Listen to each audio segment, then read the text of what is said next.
नमस्कार। आकाशवाणी जयपुर अजमेर से प्रस्तुत हैं प्रादेशिक समाचार।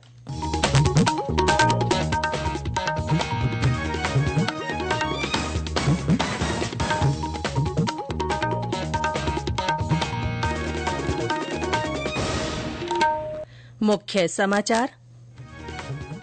संसद का शीतकालीन सत्र आज से 26 दिनों तक चलने वाले सत्र में कई महत्वपूर्ण विधेयकों के पेश होने की संभावना। मुख्यमंत्री भजनलाल शर्मा ने उपचुनाव में नवनिर्वाचित विधायकों को जन सेवा के लिए समर्पण भाव से काम करते हुए प्रदेश की विकास यात्रा में सहभागी बनने को कहा।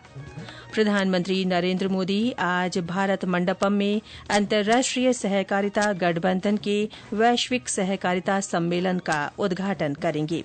और देश भर में आज से विकसित भारत चैलेंज की शुरुआत, 1 करोड़ युवाओं को जोड़ने का लक्ष्य।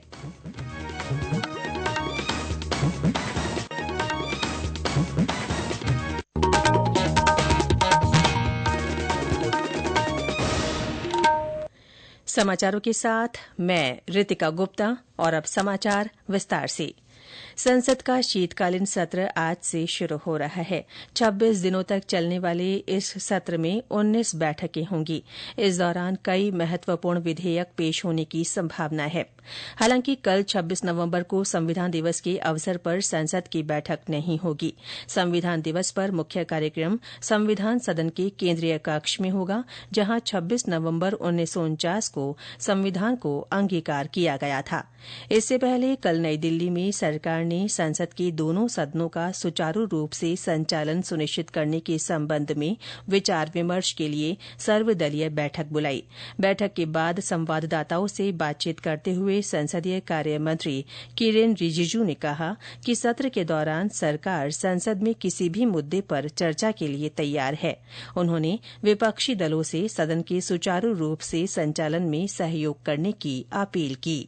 हम सिर्फ अनुरोध यही करते हैं कि सदन अच्छा से चले, हंगामा ना हो। कोई भी विषय पार्लियामेंट में रखता है तो शांति पूर्वक उस विषय को चर्चा होगा तो बहुत लाभ मिलेगा। हर सदस्य चर्चा में भाग लेना चाहता है, लेकिन सदन अच्छी तरह से चलना चाहिए। हर पॉलिटिकल पार्टी को अपील किया है कि ये शीतकालीन सत्र, winter session of the parliament अच्छी तरह से चले। इसमें सबका सहयोग चाहिए और सबका भागीदारी जरूरी है। उधर कांग्रेस सांसद प्रमोद तिवारी ने कहा कि सत्र के दौरान पार्टी कई महत्वपूर्ण मुद्दे उठाएगी। मुख्यमंत्री भजनलाल शर्मा से कल विधानसभा उपचुनावों में नवनिर्वाचित विधायकों ने मुलाकात की। मुख्यमंत्री ने सलुम्बर, झुंझुनू, देवली उनियारा, रामगढ़ और खींवसर के विधायकों को जीत की बधाई देते हुए दुपट्टा पहनाकर उनका स्वागत किया। इस दौरान मुख्यमंत्री ने विश्वास जताया कि सभी नवनिर्वाचित विधायक जन सेवा के लिए समर्पण भाव से काम करते हुए राजस्थान की विकास यात्रा में सहभागी बनेंगे और विकसित राजस्थान की संकल्पना को साकार करेंगे।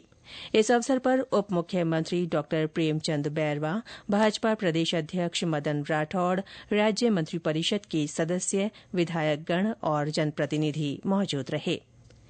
केंद्र सरकार आज राष्ट्रीय अभियान अब कोई बहाना नहीं की शुरुआत करेगी। इस अभियान में जनता और प्रमुख हितधारकों से महिलाओं के खिलाफ हिंसा को समाप्त करने के लिए आवश्यक कदम उठाने का आह्वान किया जाएगा। यह अभियान महिला और बाल विकास मंत्रालय और ग्रामीण विकास मंत्रालयों का एक साझा प्रयास है। अभियान में लिंग आधारित हिंसा को समाप्त करने से संबंधित जागरूकता फैलाने के लिए अब कोई बहाना नहीं विषय पर एक फिल्म भी दिखाई जाएगी। महिला और बाल विकास मंत्रालय ने कहा है कि यह अभियान नई चेतना 3.0 के साथ शुरू किया जाएगा, ताकि लिंग आधारित हिंसा को समाप्त करने के लिए कार्रवाई को प्रभावी बनाया जा सके। महिलाओं के खिलाफ हिंसा के उन्मूलन के लिए अंतर्राष्ट्रीय दिवस हर साल दुनिया भर में 25 नवंबर को मनाया जाता है। श्रीगंगानगर में किसान कृषि में नवाचार अपना रहे हैं।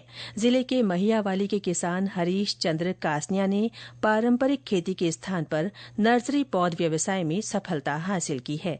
उन्होंने Rajasthan state medicinal plant board के प्रशिक्षण शिविर में प्रशिक्षण लेने के बाद ये पौध उगाने का निर्णय लिया और इससे उन्हें अच्छी आमदनी हो रही है। और ब्यौरा हमारे संवाददाता से। जिला मुख्यालय से करीब 10 किलोमीटर दूर महियावाली गांव के किसान हरिचंद कासनिया कृषि में नवाचार कर अब प्रतिमाह लाखों रुपए की आय कर रहे हैं। पारंपरिक खेती को छोड़कर नर्सरी में नींबू वर्गीय पौध की तैयार करने के अलावा किन्नू, खजूर, माल्टा सहित अन्य पौधों की नर्सरी भी तैयार करते हैं, जो बाजार में काफी लोकप्रिय है। कासनिया ने बताया कि Rajasthan state medicinal plant board से प्रशिक्षण लेकर उन्होंने यह काम शुरू किया है। कासनिया का मानना है कि अगर किसान सरकारी योजनाओं का सही तरीके से लाभ ले तो बागवानी और खेती से अच्छा मुनाफा कमा सकते हैं। सरकार की ओर से बागवानी के लिए विभिन्न योजनाएं चलाई जा रही हैं, जिनका सही तरीके से उपयोग करके किसान अपने व्यवसाय को मुनाफे में बदल सकता है। जितेंद्र शर्मा, आकाशवाणी समाचार, श्रीगंगानगर। ये समाचार आकाशवाणी जयपुर अजमेर से प्रसारित किए जा रहे हैं। प्रधानमंत्री नरेंद्र मोदी आज नई दिल्ली के भारत मंडपम में अंतर्राष्ट्रीय सहकारिता गठबंधन आईसीए के वैश्विक सहकारिता सम्मेलन का उद्घाटन करेंगे। अंतर्राष्ट्रीय सहकारिता गठबंधन के 130 वर्षों के इतिहास में पहली बार वैश्विक सहकारिता सम्मेलन और आम सभा का आयोजन भारत में किया जा रहा है। इस अवसर पर श्री मोदी अंतर्राष्ट्रीय सहकारिता वर्ष 2025 पर स्मारक डाक टिकट जारी करेंगे।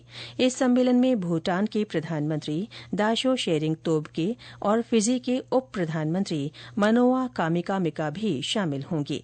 Indian farmers fertiliser cooperative limited IFFCO, ICA, Bharat सरकार और सहकारी संस्थाओं अमूल तथा क्रिप्को के सहयोग से वैश्विक सम्मेलन का आयोजन कर रहा है। देश भर में आज से विकसित भारत चैलेंज शुरू हो रहा है। इससे 1 करोड़ युवाओं को जोड़ा जाएगा।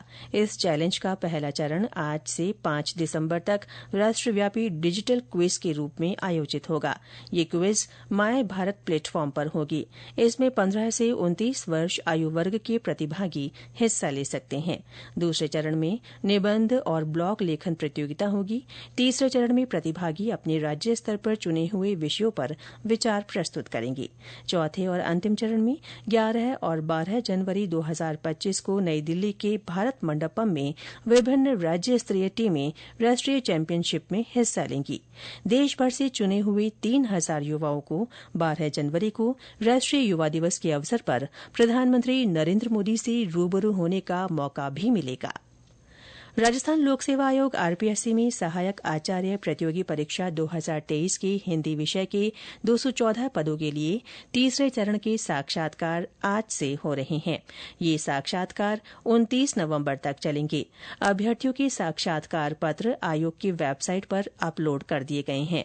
साक्षात्कार के समय अभ्यर्थियों को उनकी सभी मूल प्रमाण पत्र और फोटोकॉपी साथ लानी होगी। जोधपुर ग्रामीण जिले के पीपाड़ उपखंड में मालावास के पास कल रात सड़क दुर्घटना में एक दंपत्ति की मौके पर ही मृत्यु हो गई। हादसा उस समय हुआ जब गाय को बचाने के लिए ट्रेलर असंतुलित होकर दंपत्ति पर पलट गया। मृतक मेड़ता के रहने वाले थे। पाली जिले में आज से रोजगार शिविरों का आयोजन किया जा रहा है। ये शिविर विभिन्न स्थानों पर 4 दिसंबर तक आयोजित किए जाएंगे। जिला परिषद के मुख्य कार्यकारी अधिकारी मुकेश चौधरी ने बताया कि आज रोहट में शिविर लगाया जा रहा है। जयपुर के मुहाना में आज फूड लाइसेंस रजिस्ट्रेशन शिविर आयोजित किया जा रहा है। इसमें खाद्य व्यापारियों के फूड लाइसेंस और रजिस्ट्रेशन मौके पर ही बनाए जाएंगे। साथ ही व्यापारियों को खाद्य सुरक्षा और मानक अधिनियम 2006 नियम तथा विनियम 2011 में निहित प्रावधानों की जानकारी प्रदान की जाएगी। शिविर में mobile food testing lab on wheels के माध्यम से आमजन को खाद्य पदार्थों की शुद्धता, गुणवत्ता और मिलावट के संबंध में जागरूक भी किया जाएगा। और अंत में मुख्य समाचार एक बार फिर। संसद का शीतकालीन सत्र आज से शुरू हो रहा है। 26 दिनों तक चलने वाले सत्र में कई महत्वपूर्ण विधेयकों के पेश होने की संभावना है। मुख्यमंत्री भजनलाल शर्मा ने उपचुनाव में नवनिर्वाचित विधायकों को जन सेवा के लिए समर्पण भाव से काम करते हुए प्रदेश की विकास यात्रा में सहभागी बनने को कहा है। प्रधानमंत्री नरेंद्र मोदी आज भारत मंडपम में अंतर्राष्ट्रीय सहकारिता गठबंधन के वैश्विक सहकारिता सम्मेलन का उद्घाटन करेंगे। और देश भर में आज से विकसित भारत चैलेंज की शुरुआत हो रही है। इससे 1 करोड़ युवाओं को जोड़ा जाएगा। इसके साथ ही प्रादेशिक समाचार बुलेटिन समाप्त हुआ। नमस्कार।